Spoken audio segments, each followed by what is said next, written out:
I'm Xenia and I'm in studio with Christine Rita Abankwa. She is the founder of Secure the Bag Africa, which is a high-performance coaching platform. For today, we are talking about misconceptions people have about SMEs.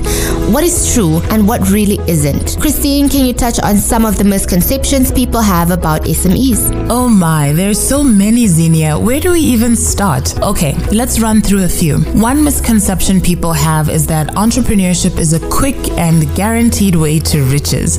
First of all, it's about solving problems, creating solutions, and adding value. The money may come, but there's so many other variables that influence your income. People also think that when you become an entrepreneur, you're your own boss. That is not totally true because there's so many other people you're accountable to, such as customers, investors, and even your own employees. What about the belief that all you need is an amazing business idea and you are good to go? Again, not totally accurate. You do need a great idea, but bringing it to life requires so many other things, such as market research, for example, to ensure that your idea is even feasible. Which brings me to another misconception, which is that passion and dedication alone are enough to succeed. Sometimes the business is just not viable. The market isn't receptive, or for whatever reason, things just aren't working out. Sometimes all the passion and persistence in the world aren't enough to rescue a sinking ship, and you'll know when to cut your losses and do something else. A lot of times when you think of running your own business, you picture yourself doing only what you love, having lots of free time, and even working from a luxurious hotel destination if you like. How close is that to reality? Well, it also depends on what kind of work you do. For instance, we see a lot of Instagram influencers and infopreneurs working from beautiful locations for just a few hours every day. And then you have people who've reached a certain level and have lots of people working for them. We really don't see what goes on behind the scenes, eh? Yeah, many of these people worked incredibly hard to get to where they are. To reach that level of freedom, there's a lot of automation and brand management, especially for people who work online. And a lot of delegation and building from the ground up has gone into most successful businesses. Whatever the case, the bottom line is that running your business doesn't only involve doing what you like. There's a lot of grunt work, admin, risks, and sacrifices that go into building a business.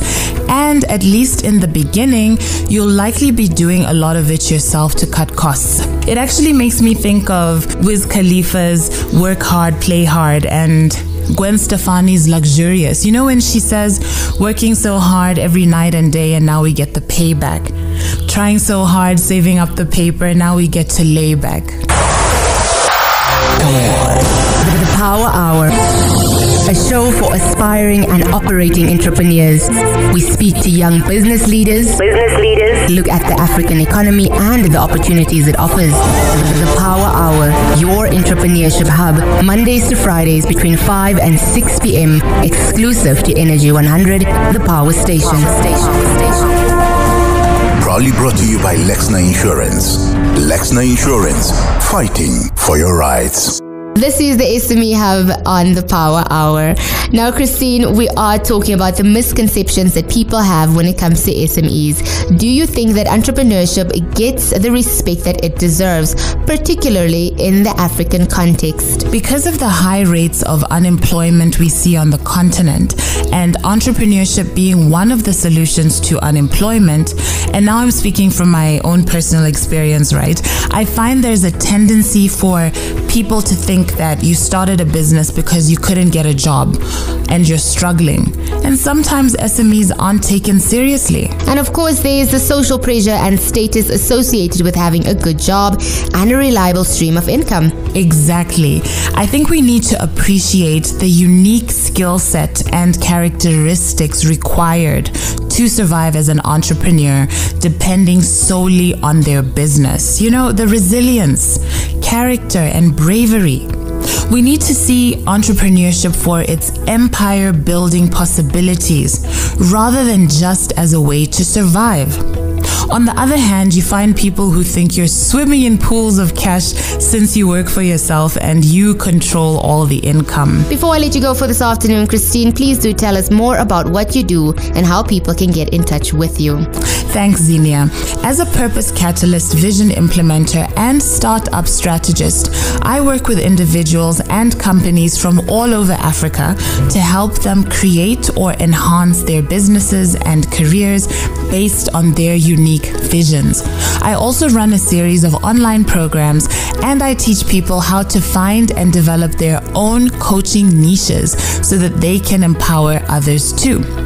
You can follow Secure the Bag Africa on Facebook and Instagram to get in touch and watch our Pan-African business webinars and find out about our masterclasses.